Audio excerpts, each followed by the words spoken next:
Hello बच्चों, this side educator सिमरन। और आज हम स्टार्ट करने लगे हैं इकोनॉमिक्स क्लास 10th का थर्ड चैप्टर जो कि है money and credit. Let's start. तो इस वीडियो में हम चैप्टर कंप्लीट कर देंगे। ओके, तो let's start. The first topic है कि money as a medium. Money तो सबको पता है क्या होता है। मनी क्या होता है? रुपीस हो गया, नोट हो गया, जो हम यूज़ करते हैं। तो मनी जो है एक मीडियम के लिए यूज़ होता था। फॉर एग्जाम्पल मैं टॉय शॉप पर गई हूँ, मुझे टॉय चाहिए, तो मैं उनको मनी दूंगी तो उसके बदले वो मुझे टॉय देंगे। ठीक है, फर्स्ट एग्जाम्पल। सेकेंड एग्जाम्पल, मुझे फॉर एग्जाम्पल मैं डॉक्टर के पास गई हूँ और मुझे अपना चेकअप करवाना है, तो मुझे सर्विस चाहिए ना। मैं तो मैं सर्विस के बदले भी क्या दूंगी? मनी। ओके, मैं उनको मनी दूंगी, वो मुझे सर्विस देंगे। तो ये हो गया सेकेंड एग्जाम्पल। तो एक तरह से ये है कि हमें कोई भी ट्रांजेक्शन करनी है तो मनी एक मीडियम जैसे मतलब एक्ट करता है, तो इसलिए वो कहते हैं मनी एज अ मीडियम। तो रीड कर लेते एक बार ताकि और अच्छे से क्लियर हो जाए। तो money is use for several transaction, और ट्रांजेक्शन के लिए नीड होता है। It is considered as a means of exchange as it act as a intermediate in the exchange process.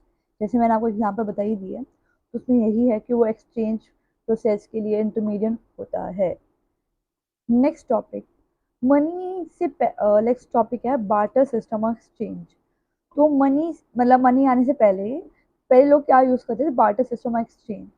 इसमें क्या होता था कि फॉर एग्जांपल दो लोग हैं, एक शूज़ मेकर मतलब शूज़ वो है, शूज़ बेचने वाला है, ठीक है, और दूसरा है फार्मर। ठीक है, तो फार्मर को अपने वीट को बेचने हैं और शूज़ को परचेज करना है, और दूसरी साइड जो शूज वाला है उसको भी शूज सील करके बीट परचेज करना है।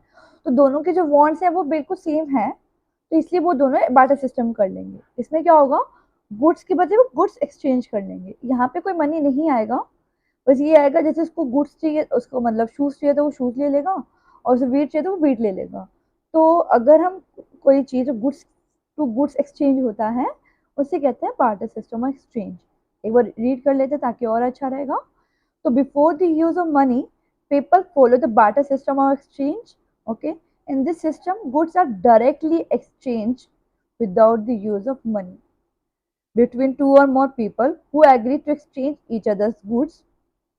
For example, farmer exchanging wheat for shoes and vice versa. मैंने आपको explain ही किया था ये example. In this case, the farmer and the shoe manufacturer should be in need of each other goods. This is called double coincidence of wants. उनके जो wants है double coincidentally मतलब मिल रहे हैं, मैच हो रहे हैं, तो इसलिए वो मतलब एक्सचेंज कर लेंगे गुड्स को। ये तो हमने देख लिया कि बार्टर सिस्टम क्या होता है। हमने ये भी देखा बार्टर सिस्टम में डबल कॉन्सिडेंस बॉन्ड्स होंगे तभी हम बार्टर सिस्टम हम कर सकते हैं। तो इसका बहुत मेजर ड्रॉबैक है of this system was the lack of double coincidence of bonds. It means जरूरी नहीं है कि जो हमें सेल करना है और हमें परचेज करना हो, दूसरे वाले को भी वही करना हो। फॉर एग्जाम्पल मुझे पोटैटो सेल करनी है और और मुझे क्या लेना है? मुझे राइस लेना है उसके बदले। ठीक है, तो जरूरी नहीं कि दूसरे बंदे को पोटैटो ही लेने हो और इसको राइस ही बेचने हो। तो ये बहुत डिफिकल्ट थी कि दोनों को डबल कॉन्फिडेंस और वांट्स आए। तो ये सबसे बड़ा मतलब वो है ड्रॉबैक है ये बार्टर सिस्टम का। The use of money eliminated the need of double confidence wants. Money was accepted as a common medium exchange. जैसे हमने देखा डबल कॉन्फिडेंस वांट्स हैं, तो उसमें कोई एक नॉर्मल कोई एक्सचेंज कोई सिस्टम नहीं है, मतलब कोई कॉमन मीडियम नहीं है। अगर उसको चाहिए होगा और उसको भी नीड होगी इस चीज़ को एक्सचेंज करने की, अगर दोनों की वांट्स मैच कर रही है तभी होता है। पर अगर हम मनी की बात करें, अगर मनी होगा तो मनी एक कॉमन मीडियम एक्सचेंज है। अगर इसमें कोई डबल कॉन्सिडेंस वांट नहीं होता नीड। फॉर एग्जाम्पल मुझे टॉय लेना है तो मैंने मनी दिया, टॉय परचेज कर लिया, तो इसमें ये जरूरी नहीं है कि उससे मनी चाहिए होगा, नहीं उसको चाहिए होगा भाई। मनी तो मेन है ना, एक कॉमन है ट्रांजेक्शन। तो बस वही है कि डबल कॉन्सिडेंस की वांट की वजह से बार्टर सिस्टम बहुत दिक्कत आती है करने में। नेक्स्ट आता है, नेक्स्ट है modern forms of money. Money मैंने आपको पहले ही बताया है, मनी एक्ट करता है मीडियम ऑफ एक्सचेंज के लिए इन ट्रांजेक्शन। पहले जब कॉइन्स नहीं आए थे तो मतलब बहुत तरीकों से मतलब मनी को एक्ट मतलब मनी की तरह यूज किया गया था। जैसे कि पहले लोग यूज करते ग्रेन्स, कैटल हो गया, उसका as a medium of money की तरह यूज किया जाता था। उसके बाद मेटेलिक कॉइन्स हो गए, गोल्ड सिल्वर कॉपर कॉइन्स हो गए। तो ये कंटिन्यू रहे कब तक, लास्ट सेंचुरी तक। तो जब मनी इंट्रोड्यूस नहीं हुआ था तो कैटल हो गया, ग्रेन्स हो गया, उसको as a medium as a money introduce किया गया था, उसको मनी की तरह के लिए यूज किया गया था। उसके बाद आ गया हमारा गोल्ड हो गया, सिल्वर आ गया एंड कॉपर कॉइन्स आ गए।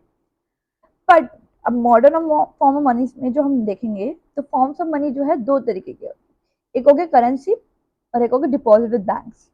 करेंसी में दो चीजें आ गई, एक हो गया नोट्स। नोट्स जो आपको बताइए, 2000 के नोट हो गए, 500 के नोट हो गए, 100 के हो गए, कितने सारे नोट्स हम यूज करते ही हैं डेली बेसिस। नोट्स हो गए, कॉइन्स हो गए, 10 का कॉइन आता है, 1, 2, 5, these are the coins we have to be used. तो next start with the first, जो हम करेंसी के बारे में बात करते हैं। यहाँ पे सब इमेज गिवन है, करेंसी जो है हमारे 200 की, 500 की, 2000 की। खैर 2000 का नोट तो खैर बंद हो गया है, बट कॉइन्स भी गिवन है। तो हमें इसमें लिखा है कि मॉडर्न फॉर्म में बहुत क्या करेंसी यूज होती थी, पेपर नोट्स जो अभी बताया था मैंने आपको, और कॉइन्स। ये जो है ये मतलब कि ऐसा नहीं है कि अगर फॉर एग्जांपल गवर्नमेंट ने बोल दिया कि ये 2000 का नोट बंद है, ठीक है, फॉर एग्जांपल का बंदी कर दे खैर, तो उसकी जो वैल्यू जब बंद कर दिया गया है तो वो नोट कहीं भी यूज नहीं होगा, उसकी कोई वैल्यू ही नहीं रहेगी। उसकी वैल्यू क्या, उस बस क्या कहलाएगा वो, खाली पेपर जिसकी कोई वैल्यू ना, ठीक है।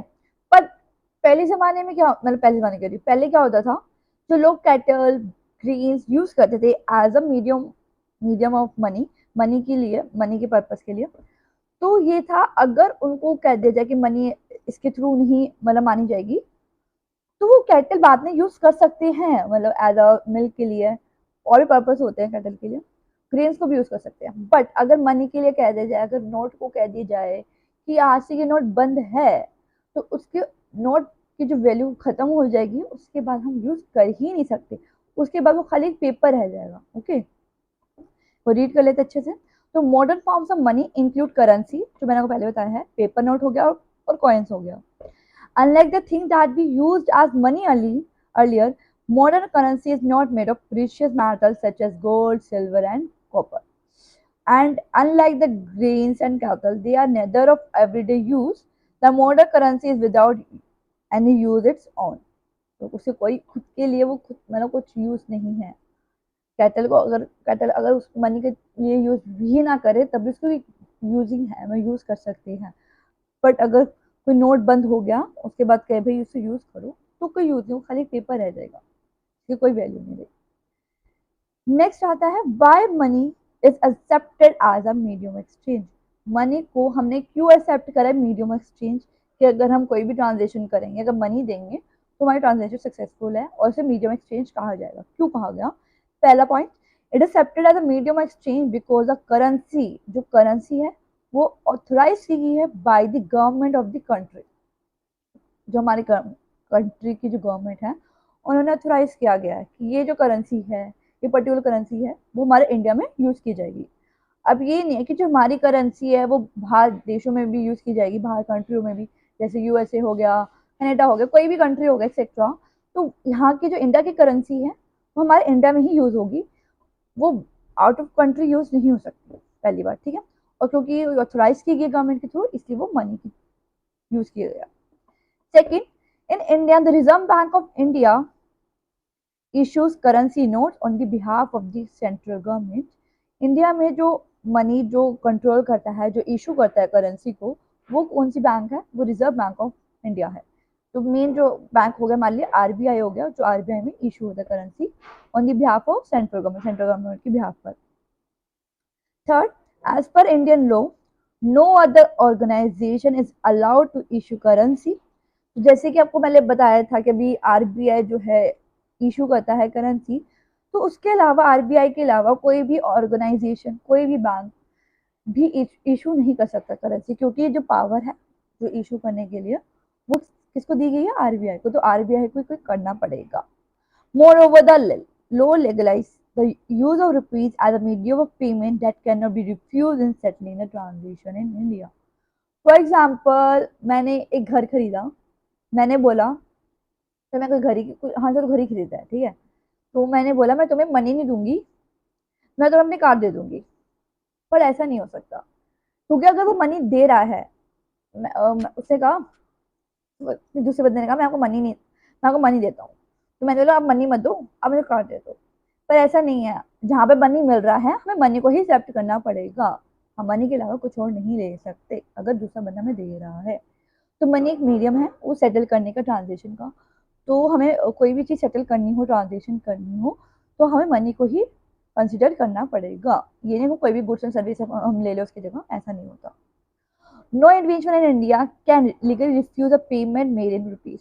कोई भी बंदा, कोई भी बंदा, कोई भी मतलब कोई भी लोग इंडिया के अंदर ये रिफ्यूज नहीं कर सकते, मैं पेमेंट नहीं दूंगा मनी में। जो मनी पेमेंट है तो मनी में ही देना पड़ेगा। ऐसा नहीं कि भाई पैसे देना तो बोलो भाई तुम मेरी स्कूटी ले ले, पैसे तो है मेरे पास है नहीं, ऐसा नहीं है भाई, जो है तो वो तो करना पड़ेगा। Hence the rupees is widely accepted as a medium exchange. इसकी वजह से जो मनी है वो एक्सेप्ट किया जाता है as a medium of exchange. Next topic जो है डिपॉजिट विद बैंक्स। तो हमारे जैसे कि हमारे पास बहुत पैसा है, अब जैसे बहुत सारा मनी है, तो ये तो ना सारा मनी घर पे रखेंगे, नहीं। जो एक्स्ट्रा जैसे जो डेली यूज के लिए चाहिए हमें या नॉर्मल यूज के लिए चाहिए तो मनी हम रख लेते हैं। पर जो एक्स्ट्रा मनी होता है वो हम क्या करते हैं, बैंक में डिपॉजिट करते हैं, ताकि वो मनी जो है सेव रहे, है ना। तो वही देखिए डिपॉजिट विद बैंक। तो the other form in which people hold money deposit with bank at a point of time people need only some same so some currency for the day to day needs होते वो तो मैंने बताया था, अपने घर पे रख लिया। जो एक्स्ट्रा मनी हो गया तो हम सोचते हैं कि बैंक में डिपॉजिट कर ले ताकि वो मनी सेव रहेगा। For instance, workers who receive their salaries at the end of each month have extra cash the beginning of the month। बस वही जो मैंने बताया वही चीज है बस, ठीक है। तो हमने बोला कि जो हमने जो एक्स्ट्रा मनी हो गया, इतना सारा पैसा होता है भाई, सब पैसा थोड़ी घर पे रखते हैं, डर लगता है कि चोरी ना हो जाए भाई। तो हम क्या करते हैं, जो एक्स्ट्रा मनी है हमने बैंक में डिपॉजिट कर देते हैं, ताकि माइंड में यही रहता है कि भाई पैसे सेव रहेंगे। Why do people do with this extra cash. जो पीपल है वो क्या करते हैं एक्स्ट्रा कैश के का। तो पहला, they deposit it with the banks by opening a bank account in their name.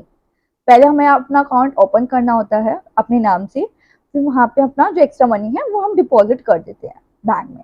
Second, bank accept the deposit and also pays amount as interest on the deposit. और जो bank है वो जो हमने डिपॉजिट करा है वो accept कर लेती हैं, उसके उसके बदले हमें वो थोड़े इंटरेस्ट पे करते हैं, ठीक है। Third, in this way people's money is safe with the banks and it earns an amount as interest। तो इससे क्या होता है, जो हमारे मनी है तो वो भी सेफ रहता है, डर नहीं लगता कि चोरी हो जाएगा। और सेकंड थिंग, हमें थोड़ी मतलब अमाउंट ऑफ इंटरेस्ट भी मिलता है, मतलब अर्न ही हो रहा है हमारा पैसा। Third, people also have the provision to withdraw the money as and when they require. और पीपल के पास हक होता है, राइट होता है, जब वो चाहे वो अपना मनी निकाल सकते हैं, विड्रॉ कर सकते हैं। ये तो बहुत कॉमन चीज है। इतना हमें समझ आ गया कि डिपॉजिट विद बैंक क्या होता है।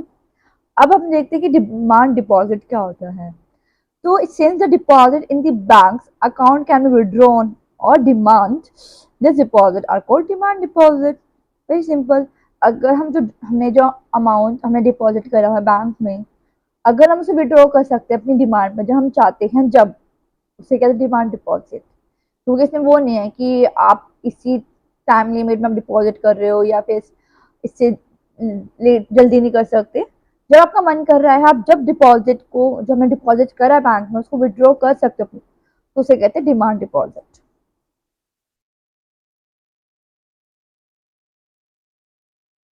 अब आता है चेक। चेक तो भाई सबने देखा ही होगा कैसा होता है, घर पे भी यूज करते पेरेंट्स वगैरह, और बहुत लोगों से देखा होगा अपने। The payer who has an account with the bank makes an out a cheque for specific amount. जो मैंने आपको बताया, हमें अमाउंट डिपॉजिट करा बैंक में, तो हम वो अमाउंट कैसे नहीं विड्रॉ करेंगे, थ्रू चेक। हम चेक में फिल करेंगे अमाउंट वगैरह, कि हमें कितना अमाउंट हमें विड्रॉ करना, अपना अकाउंट नंबर डालेंगे, तो हमारा जो अमाउंट है हमें विड्रॉ मिल जाएगा। उसके बाद चेक होता क्या बाय द वे, तो चेक एक पेपर है जिसमें instructing the bank to pay the specific amount from the person account to the person whose name the cheque has been issued. तो एक चेक एक पेपर होता है जिसका अमाउंट डिपॉजिट होता है, उसका चेक होता है एग्जैक्टली। और उसमें क्या होता है, चेक में क्या होता है, हम चेक के थ्रू हम दूसरे के अकाउंट में भी पैसे पे कर सकते हैं और चेक के थ्रू हम पैसे को विड्रॉ भी कर सकते हैं। ओके, एक पेपर होते हैं। Next, the facility of check against a demand deposit make it possible to directly settle the payment without the use of cash।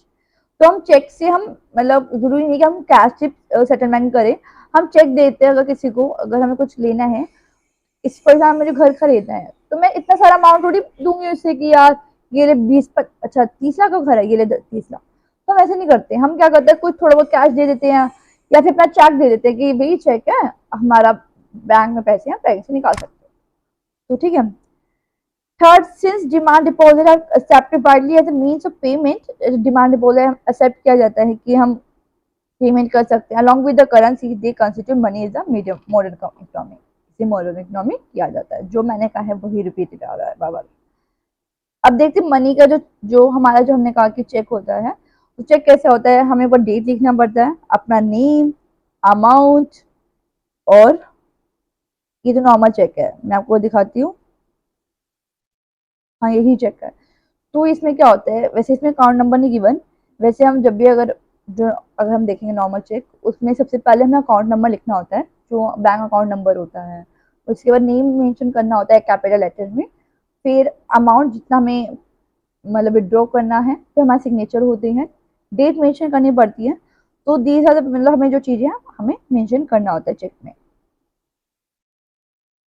अब आता है loan activities of bank. Bank की जो एक्टिविटीज है हम देखेंगे कैसे वो जो बैंक है वो कैसे हमें लोन प्रोवाइड करती है। तो bank keep only small proportion of their deposit as cash with themselves. जैसे हमने बैंक में डिपॉजिट करा है मनी, तो वो जो बैंक है ये नहीं कि सारा जो मनी अपने पास ही रखता है, वो कहता है वो क्या करता है थोड़ा जो मनी है अपने पास रखता है और जो मतलब स्मॉल प्रोपोर्शन, उसका जो बाकी जो मनी है वो आगे लोगों को लोन दे देता है। ठीक है, तो यही है। लेट्स सी, वो देखते रहते साथ साथ रीड करके एक्सप्लेन कर दूँ ताकि और अच्छा रहेगा तुम्हारे लिए। तो for example bank in India these days for about 50% of their deposit as cash। For example में 15% जो है कैश के थ्रू अपने पास रखा है और बाकी रिमेनिंग कितना रहेगा 75%, 85% सॉरी, जो 85% होंगे आगे लोन कर दिया, मतलब लोन प्रोवाइड करते लोग। इसमें क्या होता है जैसे अब मैंने बताया था आपको स्टार्टिंग में कि जब हम बैंक में डिपॉजिट करते हैं मनी, तो जो बैंक है उसके बदले हमें क्या मतलब कुछ थोड़ा सा परसेंट हमें इंटरेस्ट देता है। ठीक है, तो वो क्या करता है बैंक बहुत स्मार्ट है, तो बैंक क्या करता है जो हमसे मनी लिया उसको कुछ परसेंट अपने पास रख लेता है और कुछ परसेंट वो दे देता है आगे लोन पे। तो तो हमें और जिसको लोन पे देता है उनसे भी इंटरेस्ट लेता है, उनसे इंटरेस्ट बहुत ज्यादा लेता है और हमें बहुत इंटरेस्ट कम देता है। तो जो जमीन का जो इंटरेस्ट है वो उनके लिए बेनिफिट होता है, समझ रहे हो। फॉर एग्जाम्पल वो लोग ने मुझे 2% दिया तो आगे उसने 15% ले लिया, समझ रहे हो। तो बीच में तो रिमेनिंग परसेंट हो गया वो अपने पास रखता है, तो उसको बेनिफिट होता है। एक बार रीड कर लेते हैं और अच्छा रहेगा। तो this gift a provision to pay the depositor who may come to withdraw money from the bank on given day. तो जो रिमेनिंग परसेंट उसके पास जो होता है, जो 15%, जो भी लोग आता है विदड्रॉ करने के लिए मनी, तो उसको पैसे वो दे देता है। Since on particular day, only some of its money deposits come to withdraw cash, so the bank is able to manage with this cash। तो जरूरी नहीं कि डेली बंदा मतलब कि एक ही दिन में सब आ जाएंगे कि हमने जो पैसे दिए वो पे कर मतलब वापस दे दो, मैं विड्रॉ कर दो। तो उनको पता है कि डेली नहीं आता, वो आइडिया लगा के रखते हैं, इतना रखते हैं कि ताकि कोई अगर फॉर एग्जाम्पल आ भी जाता है मनी वापस लेने, तो उतना उनके पास मनी हो कि उनको दे सके, और जो बाकी जो मनी है वो मैनेज कर लेते हैं, जैसे मैंने आपको बताया कैसे करते हैं। Bank use a major portion of the deposit to external extend loans loans करता है। There is a huge demand for loan for various economic activity. Economic activities के लिए बहुत मतलब बहुत चीजों के लिए हमें लोन्स चाहिए होते हैं, कोई ना कोई लेता ही रहता है लोन बैंक से, तो उसके लिए वो रखता है अपने लिए मनी। तो क्या करता है when banks give loans they charge higher rate of interest. मैंने अभी बताया कि वो चार्ज तो हायर रेट ऑफ इंटरेस्ट करता है, पर जो पे करता है लोगों को जिसने बैंक डिपॉजिट किया हुआ है डिपॉजिट करा बैंक में मनी, उनको कम इंटरेस्ट पे करता है। From the people who have taken the loan, this become the income of the bank, वो इनकम होगी बैंक की।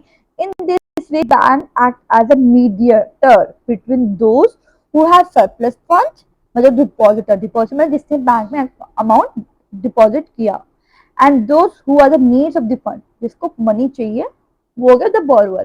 तो उन दोनों के बीच में जो डिपॉजिटर हो गया और जो हो गया बोरोवर, उन दोनों के बीच में जो मीडिएटर है वो हमारा हो गया बैंक।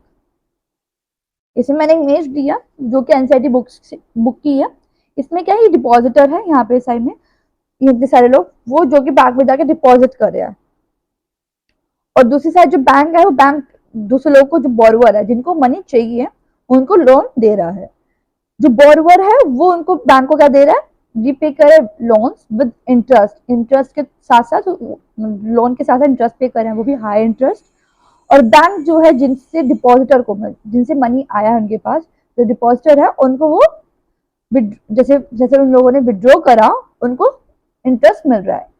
बट ये होता है कि जो इंटरेस्ट वो जो उनको मिलता है बैंक को बोरोवर से, वो ज्यादा होता है, और जो बैंक डिपॉजिटर को देता है वो इंटरेस्ट कम होता है। ओके, अब आता है नेक्स्ट टॉपिक। नेक्स्ट टॉपिक है क्रेडिट। क्रेडिट क्या होता है, लोन। तो credit refers to the agreement in which the lender supplies the borrower with money, goods or services in return for the promise of future payment. तो इतना तो पता चल गया क्रेडिट क्या होता है, लोन होता है, ठीक है। और मैं आपको पहले क्लियर कर दूं, तो लेंडर बोरोवर के बीच का मतलब क्या मतलब, लेंडर वो होता है जो मनी देता है, जो लोन दे रहा है, और बोरोवर कौन है, जो मनी ले रहा है, मतलब लोन ले रहा है, समझ गए। जो मनी देगा, लोन देगा, उसे कहेंगे लेंडर, और जो मनी मतलब लेगा, मतलब जो लोन लेता है, उसे कहते हैं बोरोवर। तो क्रेडिट क्या होता है, एक एग्रीमेंट होता है उनके बीच में, लेंडर जो सप्लाई कर रहा है मनी, और बोरोवर जो ले रहा है मनी, उनके बीच में, जिसमें उसमें क्या होता है, गुड्स और सर्विस में क्या क्या करते हैं, उसमें क्या होता है, जैसे कि बोरोवर ने मनी लिया और लेंडर ने दिया, तो वो क्या करते हैं, एक पेमेंट, एक डेट फिक्स कर लेते हैं, या बता देते हैं कैसे वो फ्यूचर में पेमेंट देगा। जो जो बोरोवर है वो कैसी फ्यूचर पेमेंट देगा। एक प्रॉमिस नोट होता है, मतलब एग्रीमेंट होता है, जिसमें मेंशन होता है वो कब देगा और कैसे देगा। कई बार क्या होता है, लोन जो ले लेते हैं हम, तो कई बार हम इंस्टॉलमेंट में पे करते हैं, ठीक है, और कई बार हम कहते हैं कि भाई हमें हमको डायरेक्टली हम मतलब इकट्ठे आपको एक साथ दे देंगे, तो उसका ही डेट फिक्स कर लेते हैं। अगर उसको होता है कि मैं आपको टुकड़ों में दूंगा या मतलब पोर्शन में दूंगा, तो उसको भी बता देते हैं कि कितना पोर्शन आप मुझे कैसे दोगे, एवरी वीक दोगे, एवरी मंथ दोगे, जैसे उनके बीच में डिसीजन होता है, डिसाइडिंग होता है, जो डिसाइड करते हैं वो एक एग्रीमेंट में लिख लेते हैं। Loans can be sent both the goods. For one, it can be a profitable. For other, it can be a debt trap. तो अगर हम लोन लेते हैं, अच्छा है, बट कई बार लोन लोगों के लिए अच्छा हो जाता है, प्रॉफिटेबल हो जाता है, मतलब उनके लिए लोन लेने से उनको प्रॉफिट मिलता है। कई बार लोन की वजह से वो डेप्ट ट्रैप हो जाते हैं, ठीक है। अब देखिए डेप्ट ट्रैप होता क्या है, तो ना borrower particularly in rural areas, rural areas में fails to repay the loan due to the failure of the crop, he is unable to repay the loan and is left worse off. The situation is commonly called debt trap. For example, इसमें लिखा है कि rural areas में मतलब एक किसान ने, मतलब फार्मर ने एक लोन लिया। लोन इसलिए लिया कि इसको अपनी जो क्रॉप्स मतलब बनानी है, मतलब एग्रीकल्चर करना है, वो कर सके। नहीं, खेती बाड़ी के लिए मेनली लिया उसने, ठीक है, उसने ले लिया लोन। तो उसको लगा अगर मेरी जो खेती बाड़ी अच्छी हो जाएगी तो मैं उनको जो जो मैंने लोन लिया है वो रिपे कर दूंगा। बट क्या हुआ, उसने जो लोन तो ले लिया, तो उसने खेती बाड़ी करी। खेती बाड़ी के बाद देखा भाई कि एग्रीकल्चर जो करा उसने, देखा उसके बाद कि भाई उसका नुकसान हो गया। उस पर मे बी कुछ भी हो सकता है, मे बी बारिश आ गई ज्यादा, उसकी वजह से खराब हो गई हो, या फिर इंसेक्ट मतलब कीड़े लग जाते हैं उसमें, वो लग गए हो, पेस्टिसाइड्स हो गए, इंसेक्ट्स लग गए, सॉरी, मतलब कुल मिला के उसकी जो खेती है मतलब वो खराब हो गई। अब खेती खराब होगी तो वो कोई परचेज करेगा नहीं, ना ही उसको प्रॉफिट अर्न होगा, जिसकी वजह से वो जो उसने लोन लिया है वो रिपे नहीं कर पाएगा, और जब वो लोन रिपे नहीं कर पाएगा वो एक ट्रैप पे फंस जाएगा, डेप्ट मतलब, समझ रहे हो, लोन के ट्रैप में, जिसकी वजह से वो मतलब परेशान हो जाएगा, क्योंकि उसको वो जो सोच कर से पैसे लिया था कि अगर मैं प्रॉफिट हो जाएगा तो मैं लोन रिपे कर दूंगा, पर वो लोन रिपे नहीं कर पाएगा, जिसकी वजह से वो क्या करेगा, दूसरा लोन लेगा। दूसरा लोन इसलिए लेगा ताकि जो पहले वाला लोन है वो पे कर सके, फिर वो भी लोन लिए फिर उसको भी रिपे करना पड़ेगा, तो एक मतलब जाल में फंस गया है लोन के, मतलब समझ रहे हो, एक जाल में फंस जाना उसे कहते हैं डेट ट्रैप। कि एक जिसके पर्पज की वजह से हमने लोन लिया वो हम रिपे नहीं कर पा रहे, उसकी वजह से हमें एक और लोन लेना पड़ रहा है, तो एक जाल में फंस गया पूरा, समझिए। नेक्स्ट आता है, इसमें दो केसेस है जिसमें हमें बहुत अच्छे से क्लियर होगा कि क्या कहना चाह रही थी मैं। तो दो केस, एक तो सलीम केस है और एक है सपना केस। तो सलीम केस का पढ़ते हैं। इन दिस केस इसमें क्या होता है, मतलब सलीम में, जो सलीम है शू मैन्युफैक्चरर है, पहले भी हमने शू मैन्युफैक्चरर का एक एग्जांपल लिया था, इसमें फिर से ये शू मैन्युफैक्चरर का ही है। तो ये लोन लेता है, क्रेडिट लेता है, ताकि वो उसका जो प्रोडक्शन है वो इंक्रीज कर सके, जिसकी कैपिटल जो नीड्स चाहिए वर्किंग कैपिटल वो फुलफिल कर सके, जिसकी वजह से वो लोन लेता है। लोन लेने के बाद उसकी जो प्रोडक्शन है, जिसके लिए वो कैपिटल इंक्रीज करना चाहता था, जो जो अपनी जो कैपिटल इंक्रीज करना चाहता था, जो उसकी वर्किंग कैपिटल कम पड़ रही थी वो लेना चाहता था, वो ले ली, तो प्रोडक्शन इंक्रीज कर ली, जिसके थ्रू उसको अच्छी प्रॉफिटेबिलिटी मिल गई। तो इससे क्या हुआ, उसे प्रॉफिट अच्छा मिल गया, जिस जिस पर्पज से उसने लिया था उसका पर्पज वो पूरा हो गया, उसे प्रॉफिट भी मिला, तो एंड दैट उसने रीपे कर दिया लोन, क्योंकि जो जिस पर्पज से किया था वो भी हो गया, उसकी मनी भी जो इंक्रीज हो गई, उसकी अर्निंग, प्रॉफिट हो गया, जिसकी वजह से उसने प्रॉफिट रीपे कर दिया। तो ये एग्जाम्पल था। अगर को तो मैं रीड कर देती हूँ एक बार। In this case Salim obtains credit to meet the working capital needs of production, that helps him to meet the ongoing expenses credit of production, complete production on time, and thereby increase his earning. In this situation, credit helps to increase earning, and therefore the person is better than before. तो पहले से better हो गया। Second है सपना case.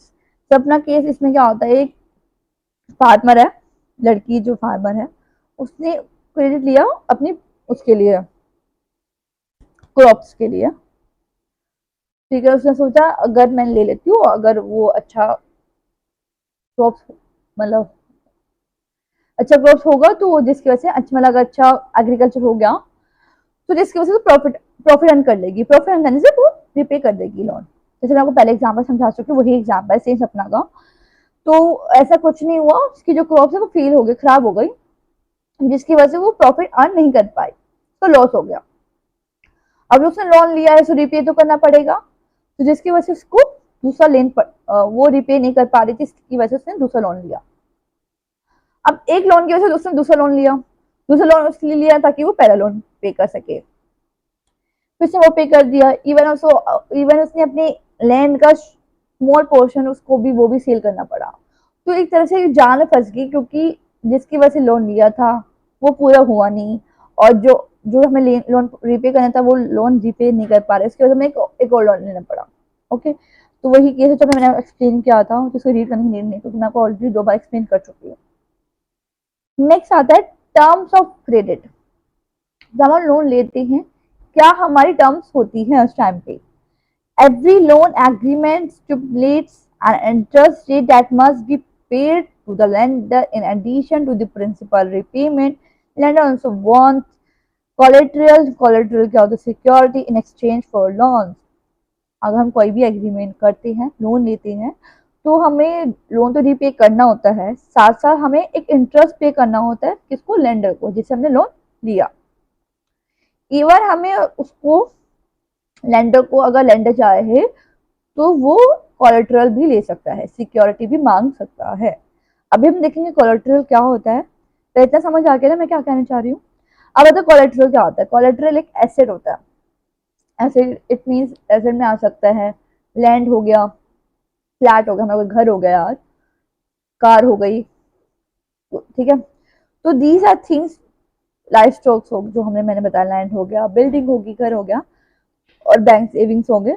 तो जो border क्या करता है, ये इसलिए देता है, एक गारंटी होती है, मतलब लैंडर को, कोई जो लैंडर है उसने लोन दे दिया, जो उसको एक माइंड में रहता है डर कि मैं मनी तो दे दिया, फॉर एग्जाम्पल मुझे मनी ना पे करे, तो इसकी वजह से वो एक कोलेट्रल ले लेता है, जैसे मैंने आपको बताया बिल्डिंग हो गया, लैंड हो गया, कोई भी व्हीकल्स हो गए, तो वो ले लेता है, ताकि उसके माइंड में ये रहता है अगर उससे मनी रिपे नहीं करा तो वो जो मनी है वो कैसे अपना रिकवर करे, उस जो उसके पास जो एसेट्स है उसको सेल करके। तो ये उसके लिए बेनिफिट होता है, एक मतलब कोलेट्रल के लिए, एक कोलेट्रल जो लेंडर के लिए सही रहता है, ताकि अगर उसके बाद बंदा का बॉर्डर मनी रिपे नहीं करेगा तो उसकी एक चीज होती है, एसेट्स होता है, ताकि वो अपना मनी रिकवर कर सके।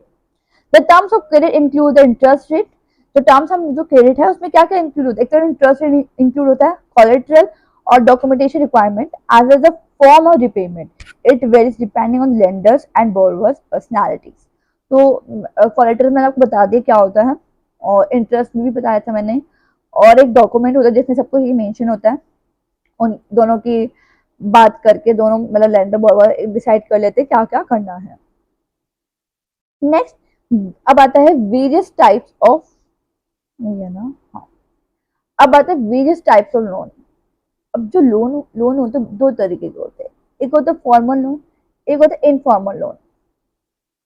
तो फॉर्मल लोन में क्या आ जाता है, फॉर्मल सेक्टर लोन में बैंक्स आ गया और कॉर्पोरेटिव सोसाइटीज आ गया।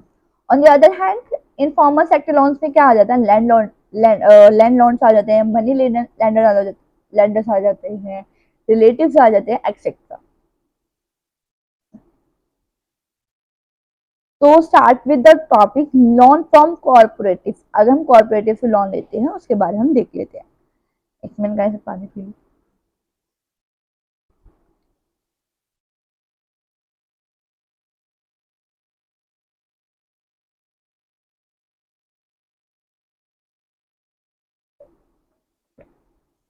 Sorry, let's start. हमने क्या पढ़ा था, लोन फ्रॉम कॉर्पोरेटिव स्टार्ट कर रहे हैं।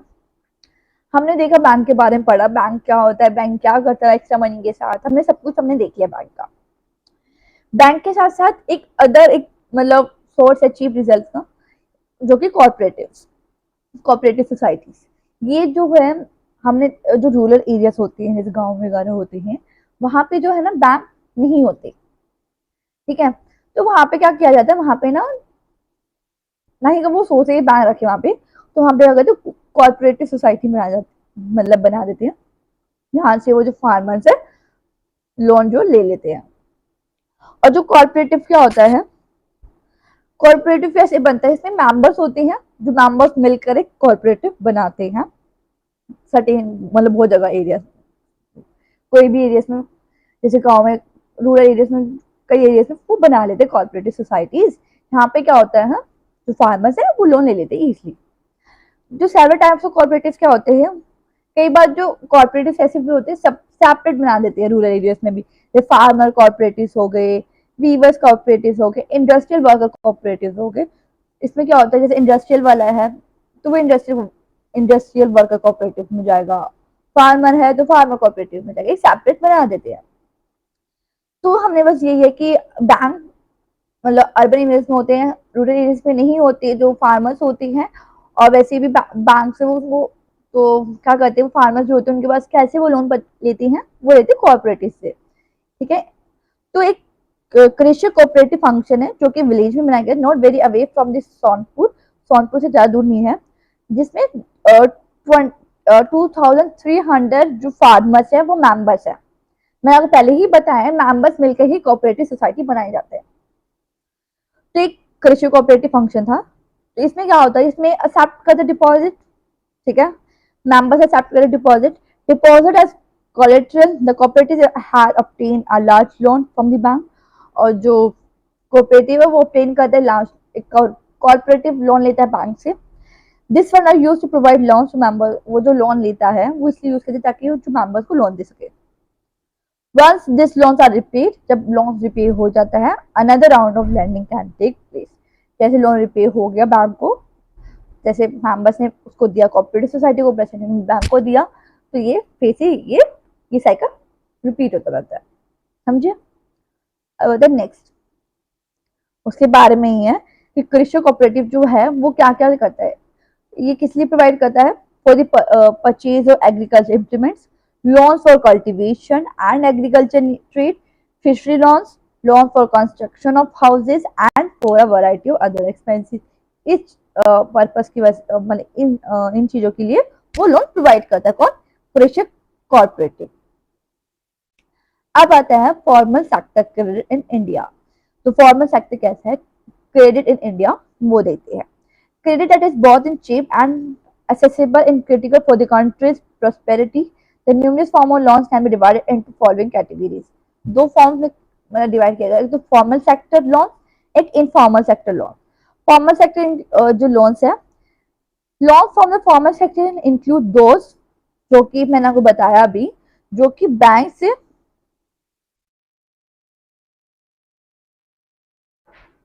बैंक से और कॉर्पोरेटिव से लिए जाते हैं।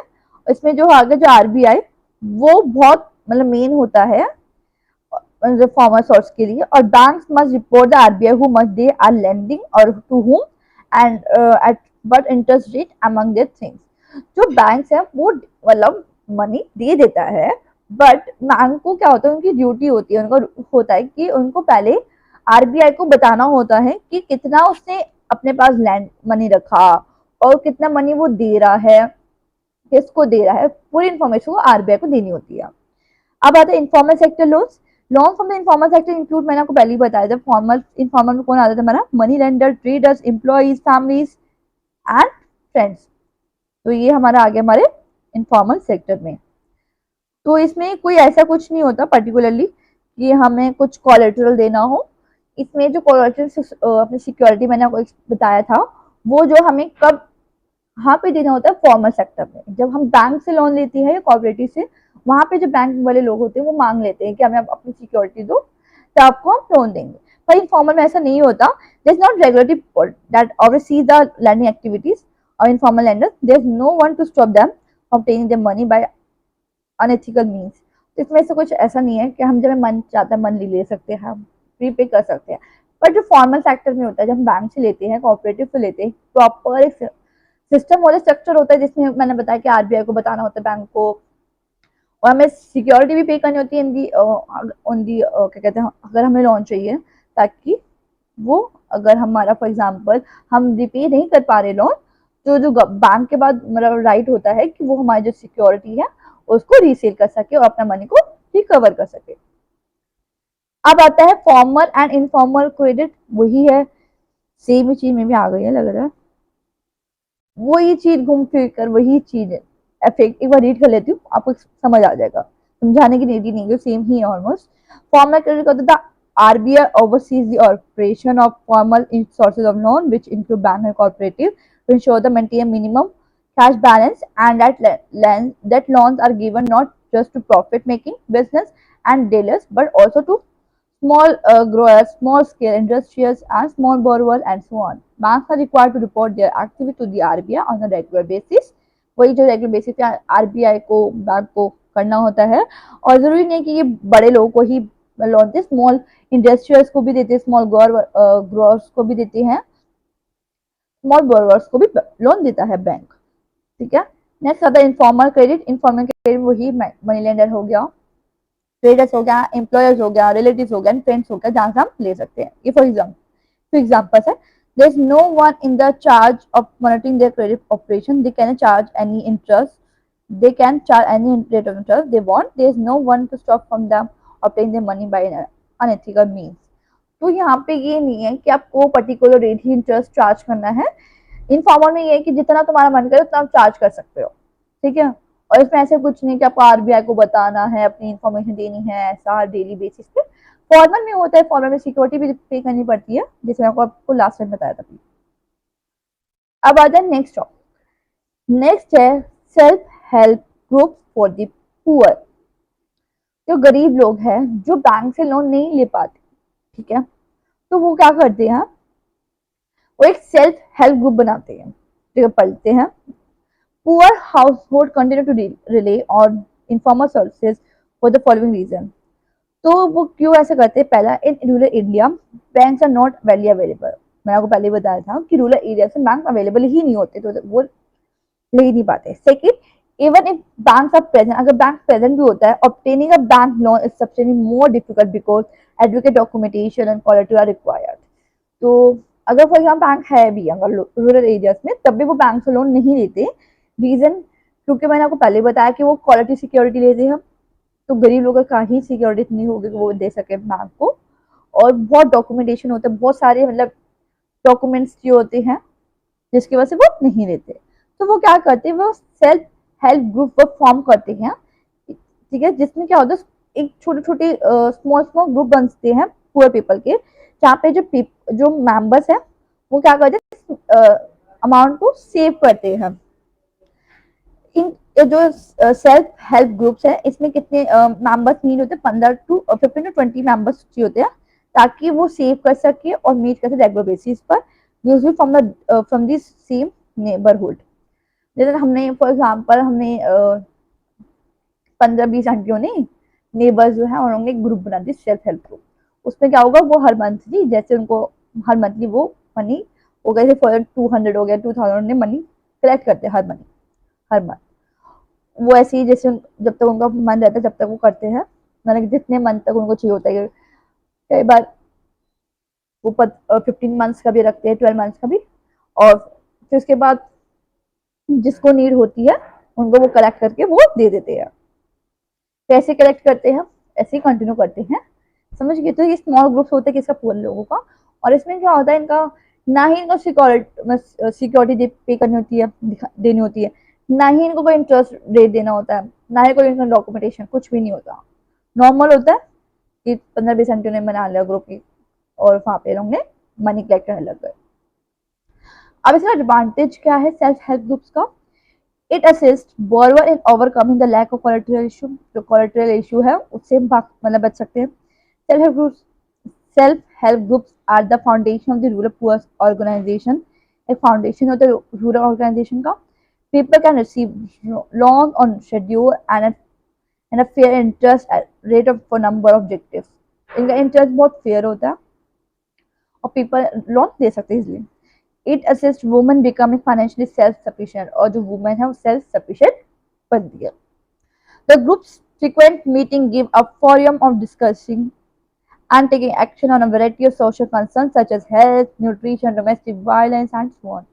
तो ये मीटिंग बनाते हैं जिसमें डिस्कशन करते हैं कि क्या हमें करना चाहिए। ओके, फिर उसको डिसाइड करते हैं, फिर करते हैं वो एक्शन लेने से पहले वो डिसाइड करते हैं। ओके, अब लास्ट टॉपिक है इस चैप्टर का, फिर हमारा ये चैप्टर फिनिश हो जाएगा। तो लास्ट टॉपिक है ग्रामीण बैंक ऑफ बांग्लादेश। तो ग्रामीण बैंक एक बहुत अच्छा रहा, एक सक्सेसफुल रहा, एक मतलब माइक्रो फाइनेंस के लिए, मतलब छोटे फाइनेंस के लिए। इसमें क्या हुआ, क्या था कि Grameen bank of Bangladesh is one of the biggest success stories in reaching the poor to meet their credit needs at a reasonable rates. जो गरीब लोग हैं उनको क्रेडिट देना, मतलब लोन देना एक रीजनेबल रेट से, ताकि वो जो गरीब लोग हैं, पुअर लोग हैं, वो ले सके।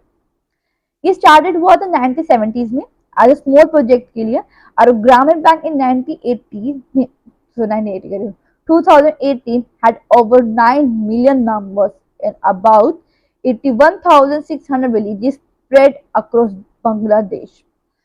ये स्टार्ट हुआ था 1970 में एज स्मॉल प्रोजेक्ट के लिए, बट 2018 में आते आते इतना मतलब 9 मिलियन लोग इसमें मेंबर्स हो गए, और ये 81,600 विलेजेस में स्टार्ट हो गए ग्रामीण bank. Almost all of the borrowers are women and belong to the poorest section of the society. और जो भी borrower है, जो भी लोन लेता है, वो ऑलमोस्ट ज्यादातर क्या होता है, कौन है, वुमेन से, और वो पुअर सेक्शन से मतलब बिलोंग करते हैं, मतलब गरीब लोग हैं। These borrowers have proved that not only are poor women reliable borrowers, but they that can start and run a variety of small income generating activities successfully. तो इसमें क्या है, इसमें ये प्रूफ होता है अगर हम कुछ स्टार्ट करते हैं, जरूरी नहीं है कि गरीब लोग हैं वो नहीं रिपे करेंगे, अगर वो भी रिपे कर सकते हैं, ये इसमें प्रूफ करा है वुमन ने। और ये जो किसने स्टार्ट किया था, हु द फाउंडर ऑफ ग्रामीण बैंक, ये पेपर में आ सकता है एंड 1 मार्क क्वेश्चन, तो आपको पता होना चाहिए। तो इसका जो 1 मार्क जो आ सकते हैं, who the founder of the ग्रामीण बैंक, जो कि है प्रोफेसर मोहम्मद यूनस। ओके, तो यहीं पे आपका चैप्टर कंप्लीट होता है। अगर आपको कोई डाउट हो तो कमेंट सेक्शन में पूछ लेना, और इसकी जो पीपीटी है आपको डिस्क्रिप्शन लिंक में मिल जाएगी। और जिस बच्चों ने मेरे चैनल सब्सक्राइब नहीं किया तो please subscribe my channel, like करो मेरी वीडियोस को और शेयर करें। Thank you, bye.